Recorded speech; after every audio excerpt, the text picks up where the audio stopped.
Hello, Lisa here. Welcome back to my channel and welcome to Tarot by the Book.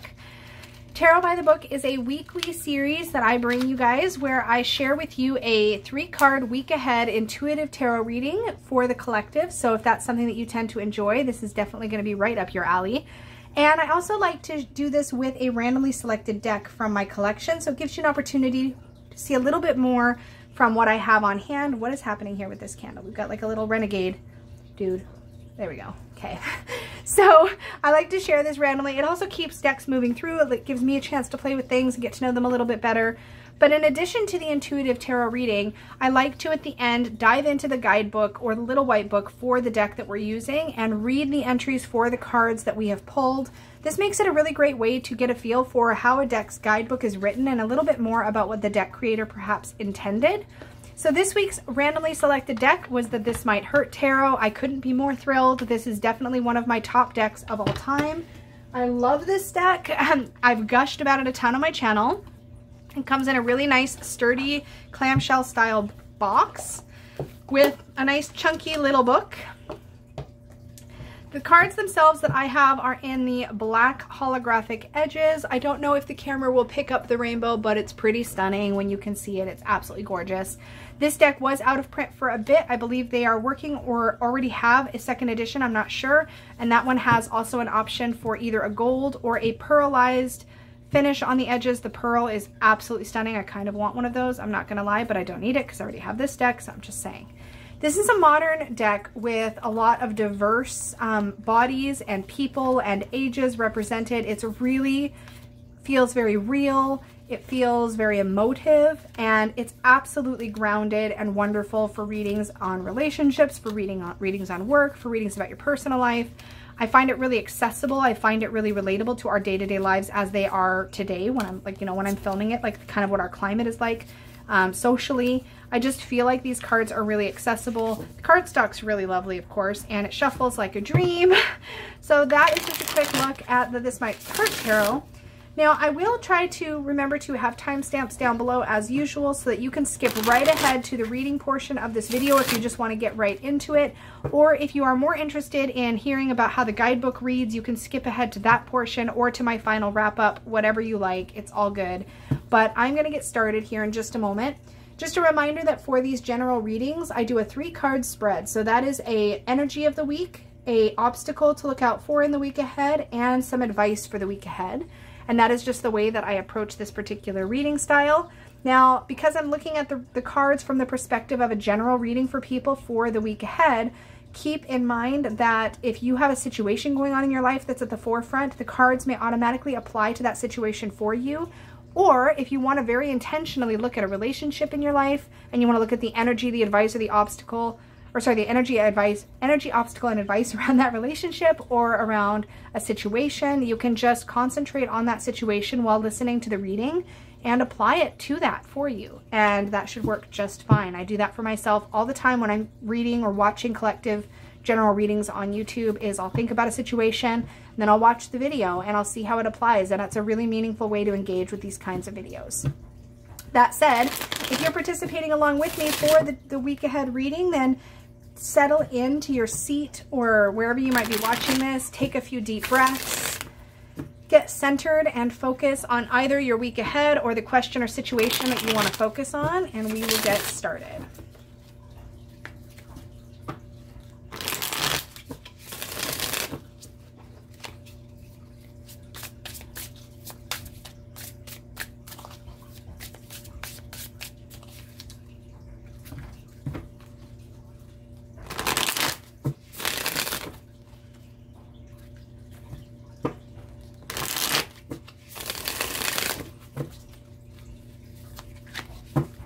All right, here we go.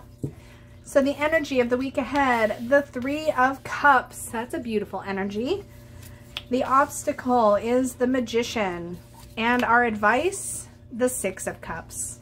Okay. So we've got some emotive energy coming through with the Cups cards here. We don't have any air, earth, fire, other than obviously the Magician contains all of the elements, of course. But we don't have any of the other minor suits that are presenting themselves. So let's take a look first at our energy of the week ahead. The Three of Cups is a celebratory, happy energy, but the Three of Cups is also about recognizing how other people and other relationships in your life bring you that sense of wholeness. So when you're coming at life, let's say you are a Queen of Cups kind of person, then you're bringing watery, compassionate, nurturing energy into your life. And that's your approach to life, that's your perspective. So if you have people in your life who are very earthy, who are very fiery, and who are very air, they bring a sort of balance and a sort of cohesiveness to your life. They bring that, they're your support team, they're your balance. And I think it's important to look at the relationships in your life this week and how they complement you. And sometimes I think with relationships, whether they're personal relationships or business relationships, we can get a little bit frustrated when people come at problems or situations from such a different place than we do. I myself am a very watery person, so when I'm dealing with somebody who's very fiery, that can be incredibly challenging at times. But when you can reel yourself in and recognize how that complements you as opposed to opposes you, I know that sentence was awkward, but hopefully you followed. You can really see the gift in that sort of balance, in that dichotomy in your relationships. And I think that's what we're being called to look at this week. The energy of the week is very much about cohesiveness and teamwork and coming together and working on things together and enjoying each other's company when we're with other people in our lives, and taking an extra little moment to appreciate that sort of balance and that complementary energy that exists around you. When we're looking at the obstacle for the week ahead, we have our Magician. So now, because this is a shadowy position, we want to think about the Magician in more of a shadowy aspect, as if I had pulled him in the reverse. So in this position, looking at the Magician from a shadowy aspect, I see somebody who's a bit of a trickster and has a tendency to perhaps be a little bit manipulative and a little bit sneaky with how he goes about getting what he wants. The Magician in his upright form to me is somebody who is confident and competent, who is aware that they have all the tools and techniques that they need to accomplish their goals. But in the reverse, or in the shadow, the Magician is somebody who lacks that confidence, even though he has no reason to, and can sometimes be a little bit subversive, a little manipulative in how he goes about things, and sometimes they can get pretty kind of slimy, right? So our obstacle this week is either this energy bubbling up within ourselves or in someone in our lives. Just be aware that there's often not a lot of conscious intention behind this kind of behavior. I'm not saying never, because obviously we know that that's not the case, but a lot of times this is unconscious energy that people are bringing to the table, either you or somebody else. It's not necessarily our intent in those situations if it's us to be manipulative, but sometimes in those situations we're not sure how to be direct because we're lacking confidence. So as you move through the week this week, when we're looking at this from an internal perspective, notice if you find yourself wanting to maybe skirt around an issue, beat around the bush, or be a little manipulative to set things up the way that you want them, and maybe reel yourself in, remind yourself that you don't need to approach the situation or that relationship from a lack of confidence, and instead can trust that you can treat the people around you as adults and like really directly express yourself this week, really settle into that direct energy and that confident energy so that the shadow doesn't overtake. When we're looking at this from the perspective of another person, keep in mind that when you sense or you're dealing with this energy, this manipulative or this kind of indirect, kind of awkward energy from other people, that it is often coming from a lack of self-esteem. That doesn't give that other person the right to treat you in an inappropriate way. Absolutely not. You have a right to say, nope, I'm out of here. But at the same time, if there's an opportunity to kind of look at the big picture and consider the overall situation, you might find yourself having a little bit more compassion for any struggle you see somebody else going through, where they want to be direct with you and you can kind of tell that, but they're struggling with it, and maybe help them along a little, you know, give some reassurances where you can, or gently remind them that they have no reason to worry and they can just come out with whatever it is they're trying to ask you to do, or, you know, whatever it is they're trying to say. Sometimes people just need a little encouragement, and sometimes you just need to have a boundary with people like this. So be aware of this energy as a potential obstacle coming up for us in the coming week, and, you know, just adjust as you need to, put boundaries in where you need to, walk away where you need to, and self-examine where you need to. As we're looking at the advice of the week, we have our Six of Cups. And this is very much a card about the sweetness of life and the nostalgia, and of times when things are pure and motivations aren't really in question. So our advice of the week is to do what you can to really find the joy. This could be some pretty disruptive energy this week. So when or if this comes up for you, Try to reel yourself back in. Remember the part of you that sees the good in yourself and that sees the good in others. Remind yourself of the work that you've done to get to where you are from an emotional perspective and from your emotional wisdom. And try to look at things with as balanced of an emotional approach as you can. All right, folks, so that is the 3-card intuitive reading. We're going to take a look at the guidebook, but take a second for that to sink in. I'm going to have a sip of water. Let's take a peek. So pretty meaty guidebook here with the This Might Hurt Tarot. We have full black and white images. Now these images for this deck were drawn by Isabella Rotman, and the artwork was colored by Addison Duke, who I believe is Ash Colored on Instagram. Really beautiful coloring job, by the way.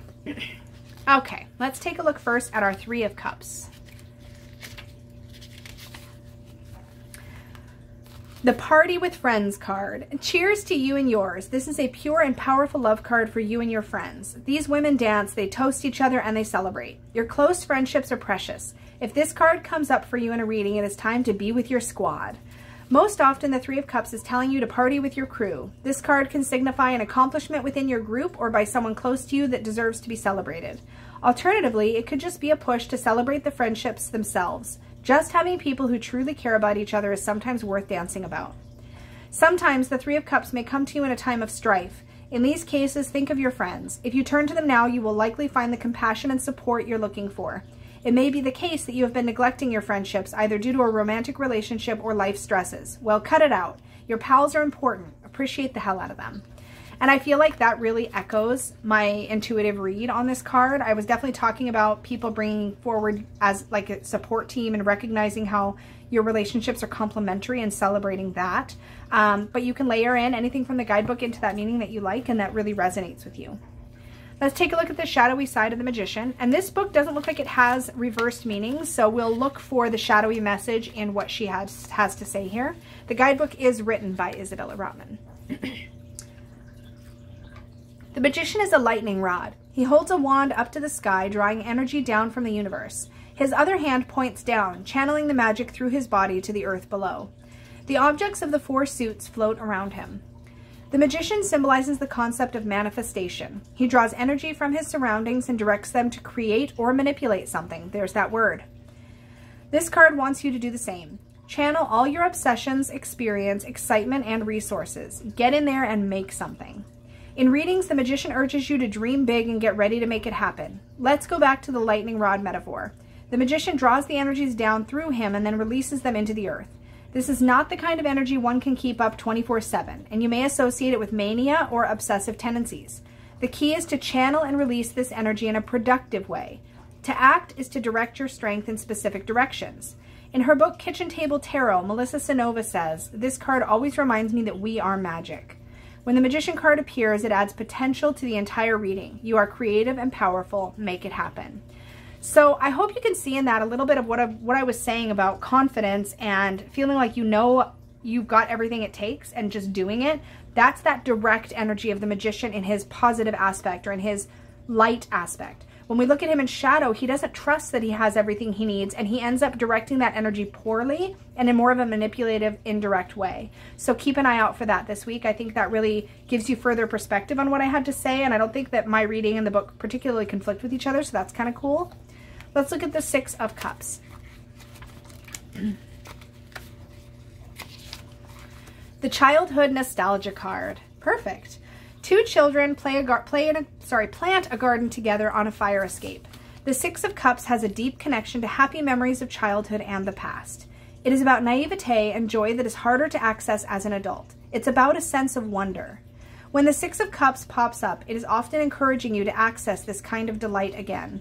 Locate the kid inside yourself and look at the world with fresh, joyful eyes. In a more literal sense, the 6 of Cups may be encouraging you to spend time with family or a specific friend from your past. When did you last feel childlike joy? Can you reach out to someone and reconnect? This card could also suggest engaging in simple, wholesome pleasures like potting flowers. I'm often reminded that the 6 of Cups is a context-dependent card. If your childhood was difficult, the 6 of Cups may signify that childhood issues are rearing their ugly heads for you again. Try to remember how you have grown since then. Perhaps you didn't have to have much wonder as a child, or didn't get to have much wonder as a child, but what's stopping you now? That is so beautiful, and I just got goosebumps. I don't always read this deck with the guidebook, and that was really special. As somebody who had a very, very challenging family and home situation, being reminded that nostalgia isn't always positive and that those shadows and those triggers can come up is incredibly potent for me in my own personal life. And I hope that gives you another perspective on the Six of Cups. I think that's the first guidebook I've ever read a message like that in. And thank you, Isabella, because that was perfect. Thank you. As far as how my intuitive reading for the week ahead goes, I still come back to that sort of lighthearted wonder and seeing the positive in people as the overall message for our advice of the week. I think when we're dealing with somebody who's in their shadow, whether that's ourselves or somebody else, we can kind of slip into that place where we judge, again, either ourselves or somebody else. And I think the Six of Cups is asking us to come at things a little sweeter this week. And whether that sweetness is something we're directing at ourselves or others or both, just sort of keep that in mind and perhaps give some space for that compassion. So that, my friends, is the This Might Hurt Tarot by Isabella Rotman. I do have a very detailed walkthrough of this deck. I geeked right out on it when I got it. I absolutely adore it. It is, again, one of my favorites. So if you want to hear my thoughts on every single image in this deck, check that out. I will link it in the cards and possibly in the end screens for this video if I remember. But most of all, I just want you guys to take some time to sit with the messages you received in the reading.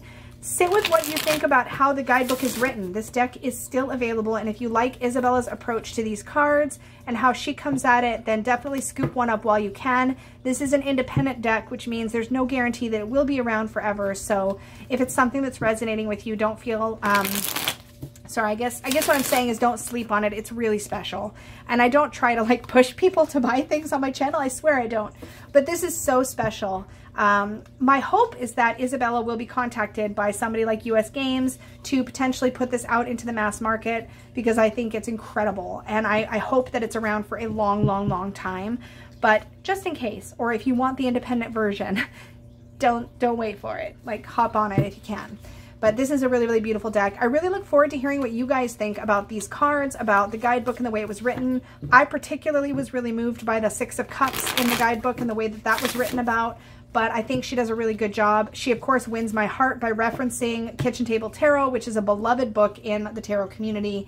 A lot of us just really, really love that book. I'm not saying everybody does. It's not like this cult thing that you must love that book. But it made me happy that she referenced it and credited it in this guidebook. So that was awesome. As always, this is a good, solid reading deck for me. It's a go-to. It's one that always goes in my kit lately if I'm going to read anywhere but at home. This is one that I bring with me because it's a good all-arounder, and I think it's an amazing beginner deck. If you are new and want like a Rider-Waite-Smith themed deck, but that's really modern, fresh, diverse, and accessible, and that you think you might be able to see yourself in, or that you want to see yourself in, this is wonderful. There are people with disability. There are different ages, body sizes. There is different racial representation happening throughout this entire deck. There's twists on gender. It's just a really, really fabulous, fabulous deck. So that is my glowing review of the This Might Hurt Tarot. Thank you so much for joining me for Tarot by the Book. Remember that if you enjoy my tarot reading style, you can always book a reading with me at supportivetarot.com. I love doing client readings. My turnaround at the time I'm filming this video is about 5 to 7 business days. It just varies depending on my schedule. But I love doing readings, and as you can see, my style is very like kind of punchy, and I kind of roll with the words that I'm saying as I'm reading intuitively. So I tend to throw a lot at my clients during a recorded reading, but I really enjoy doing those. So hit me up if you're interested in that. Make sure that you like, share, subscribe, and do all that good stuff. Hit the little bell to get notified of future videos and when I sometimes spontaneously go live. And I will see you guys in my next video.